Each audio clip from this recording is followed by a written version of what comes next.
Et bien c'est derrière la jeunesse d'aujourd'hui qu'on se retrouve. Comment allez-vous les bikers? Moi ça va plutôt pas mal.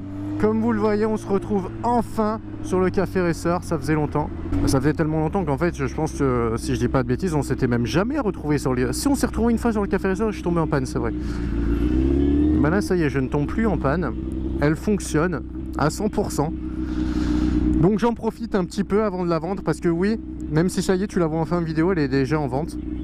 La simple et bonne raison que je fais un gros vide dans le garage, c'est-à-dire qu'actuellement dans le garage, on a quand même 6 deux roues.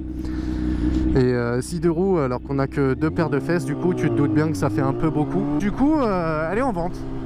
Mais c'est pas la seule qui est en vente, hein. Il y a aussi la Super Soco, la XR et la Phaser. On va rester sur 3 deux roues dans le garage.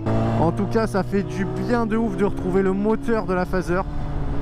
Parce que je te rappelle quand même que j'ai une Phaser pendant un moment. Alors elle n'était pas en Café Racer, hein, elle était normale d'origine. Mais retrouver le 4 cylindres, oh là là, elle fait presque le même bruit étant donné que j'ai mis un Acrapo Wish dessus. Acrapo AliExpress pour être exact. Donc là le seul truc c'est qu'il faut que je m'habitue à la position.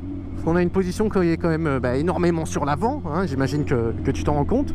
On a des guidons bracelets qui sont du coup sous le tête de fourche supérieur. Donc ça veut dire que la position est quand même vachement basse. Exactement en fait comme une moto sportive, hein. Mais je le précise parce qu'il y en a, ils font les Café Racer et ils te mettent des guidons bracelets mais rehaussés, c'est-à-dire que ça se prend sous le T, mais il y a une patte qui remonte. Donc moi j'ai pas mis ça. C'est que moi j'ai jamais eu de sportif dans ma vie, donc forcément la position sportive, j'ai pas l'habitude du tout. C'est-à-dire que là ça fait quoi, 10 minutes que je suis parti de chez moi, j'ai déjà mal aux mains, tu vois. On m'a expliqué que quand tu roules sur une sportive, il faut utiliser les abdos. Bon ça tombe mal, j'en ai pas. Mais en principe tu utilises tes abdos, tu pinces bien le réservoir avec tes jambes et c'est tes abdos en fait qui te tiennent, ce qui fait que ça te permet d'économiser ta force dans les avant-bras. Bon, on est d'accord que du coup je ne sais absolument pas faire ça. Donc cette Café Racer, comme je te l'ai dit il y a peu de temps, elle est à vendre. Donc je t'ai déjà expliqué pourquoi, je vais pas repartir là-dessus. Mais du coup ce que je vais faire c'est que je vais te donner un peu des détails si jamais tu es intéressé, ce qui est totalement possible. Donc déjà, est-ce qu'elle est bridable? Oui, elle est bridable en A2, si jamais un A2 est intéressé. Moi, cette Phaser, avant de te donner son prix, je vais te dire un peu tout ce qu'on a fait dessus, histoire que tu aies une idée. Donc déjà, la fourche, huile de fourche, joint spi, tout ça, c'est neuf. On a tout refait. Enfin, j'ai fait faire à Steph, du coup, ça. Donc à un professionnel. Le kit chaîne complet est neuf, donc pignon, courroie et la chaîne. Complètement neuf, ça. Ça a 100 km, hein. Seule balade que j'ai fait avec aujourd'hui, ça fera 100 bornes, donc ça a 100 bornes, et encore c'est large. Les deux pneus sont neufs, pareil, 100 bornes. Bon, en fait, tout à 100 bornes, étant donné qu'elle a roulé que 100 bornes. Les plaquettes avant-arrière sont neuves. Vidange des liquides de frein avant et arrière. Entretien, c'est tout. Donc en gros, tous les consommables sont neufs. Il n'y a absolument rien à prévoir. Vidange moteur, bien entendu, a été faite. Et ensuite, le reste, en fait, ça a été de la modification esthétique. Donc comme tu le vois, on n'a plus le compteur d'origine. D'origine, la moto, elle avait 30 000 km. Donc pour une Phaser, il faut savoir que c'est absolument rien, hein. Tu as des mecs qui ont des Phaser à 150 000, 200 000 km sur Phaser Club France. Elles sont toujours là. À partir du moment où tu l'entretiens, c'est increvable. Là, comme tu le vois, elle tourne très bien. 30 000 bornes, on va dire qu'elle sort de rodage, tu vois. Chose à savoir aussi, les joints de carbu sont neufs. Donc il y avait eu un réglage carbu de la rampe et les joints ont été changés. Bref, au niveau de la carburation, c'est aussi tout neuf, tout nickel. Il n'y a absolument rien à faire. Donc en gros, c'est à dire que tu viens me l'acheter, elle est prête à rouler, quoi. Voilà, si jamais tu voulais savoir, si tu es intéressé. Donc déjà, c'est visible sur Toulon, la Seine-sur-Mer Toulon, là où j'habite, hein, forcément. Donc si jamais tu viens la récupérer, voilà, elle est prête à partir. Pas besoin de venir avec une remorque, à part si tu habites à l'autre bout de la France, forcément. Mais si tu habites dans le coin, tu peux venir en voiture, tu te fais déposer par un collègue, tu me donnes 2400 € et tu repars avec. Ouais, du coup, ça y est, tu sais le prix, 2400 €. Honnêtement, je comptais la mettre pas mal plus cher au début, genre dans les 3000. Pour moi, en tout cas, c'est ce que ça peut valoir. Seul truc... Le seul truc en fait c'est que je sais pas que je suis pressé de la vendre, mais comme je t'ai dit, j'ai besoin de faire de la place, donc je préfère la mettre pas trop cher et qu'elle parte rapidement. Attention, si jamais tu es intéressé et que tu viens la voir, ça veut pas dire que je vais la brader, hein. Je suis pas là pour la 2400, c'est déjà très intéressant.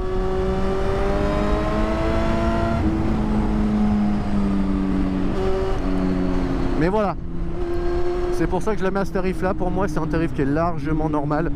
C'est-à-dire que tu as des phaseurs d'origine qui coûtent plus cher que ça et avec plus de bornes. Bon, ce qui est bien, c'est qu'en même temps, ça te montre le chemin pour aller chez Valentin, enfin à son garage, parce que chez lui, on s'en fout.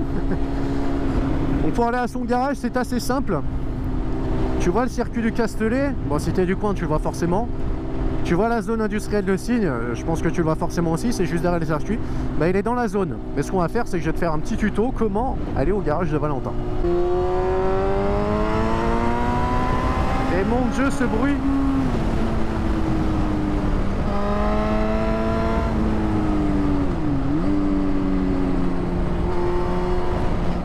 Elle fait un bruit, bon.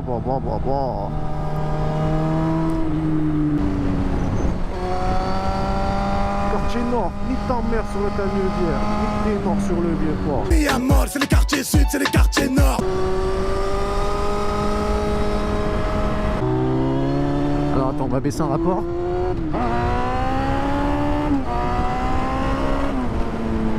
Ah bah dis donc, ça accélère hein.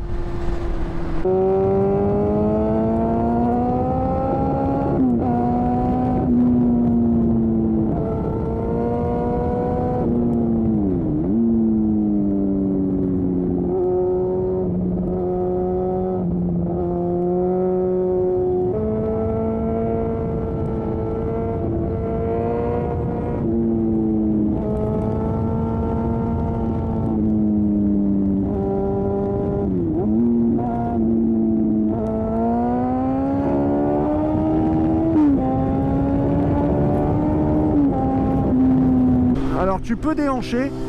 Le problème pour moi, c'est que je sais pas déhancher. Donc forcément, j'ai l'air d'un con, tu vois. Ça y est, on reprend pour le tuto comment aller au Martin's Motorcycle Garage. Ça fait bien américain, tu sais, ça fait style les émissions. Ouais, amène-moi ta bécane d'une épave. Moi, je t'en fais une moto de compétition. Mais d'un côté, il pourra te le faire, ça, Valentin. Il pourra te le faire, moyennant, bien évidemment, de l'argent. C'est son métier. Alors, ici, tu vas à gauche. Donc derrière nous, il y avait le Castellet, bien entendu. Ici, tu vas aussi à gauche. Tu entres donc dans la zone industrielle de Signes. Tu fais ton petit tour de rond-point, la première à gauche au rond-point. Enfin, t'as compris quoi, le premier rond-point à gauche. Ensuite, à ce rond-point, si t'es en bagnole, tu vas tout droit. Si t'es en moto, tu vas à gauche. Donc on est en moto, on va à gauche. Sinon, tu prends... Si t'es en voiture, tu vas tout droit, mais en principe, tu seras pas en voiture, parce que tu viens en Harley, tu vois. Donc tu seras en moto. Ah, mais si t'es en Harley, ça va pas marcher, ce que je te dis. Donc, on a donc pris à gauche. Et ensuite, c'est ici. Donc tu vérifies que tu as des gains derrière toi. Moi, j'ai des gains derrière moi, c'est bon. Et là, tu coupes. Sinon, tu vas tout au fond. T'as un rond-point, tu prends le rond-point. Tu fais demi-tour et tu viens là. Ici, tu vas sur ta droite. Et là où il y a les motocyclettes, c'est le local de Valentin.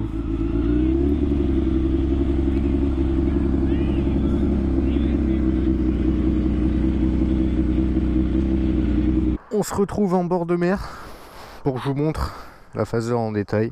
Donc, la voilà. Donc le pot d'échappement, hein, je vous mens pas, c'est un AliExpress. Donc avec la ligne complète AliExpress hein, du coup. Mais bon franchement c'est une belle gueule. Quand je te disais qu'il n'y a absolument aucune chicane, c'est vraiment... On y voit bien, ouais, qu'il n'y a absolument aucune chicane, hein, c'est un trou quoi. Ensuite, donc compteur, plus d'origine hein, forcément, mais il est vachement sympa, style Café Racer. Le phare qui est aussi vachement sympa, regarde. Le cercle autour et tout, bref, la peinture de Bike to Dream, donc noir, feuille d'or, noir, feuille d'or. Donc tu vois la feuille d'or, ce que je te parlais, c'est ici, ici et là, donc malheureusement bah, ça part, quoi, un peu dégoûté. Donc c'est du 2 places, c'est-à-dire que tu peux mettre quelqu'un ici, franchement je te le déconseille. De toute façon, moi j'ai même pas remis les cale-pieds passagers tellement je te le déconseille, c'est... laisse tomber quoi. Ensuite la boucle arrière, donc qui a été rehaussée. J'ai mis un petit covering carbone pour cacher la plaque en métal qui bouge. Ici nous avons donc le feu à LED et à droite et à gauche donc les clignotants. Dès qu'il y a le mot clignotant, ça s'enlève du feu et ça passe en mode clignotant. Voilà, si vous voulez un petit détail. Voilà du coup à quoi elle ressemble.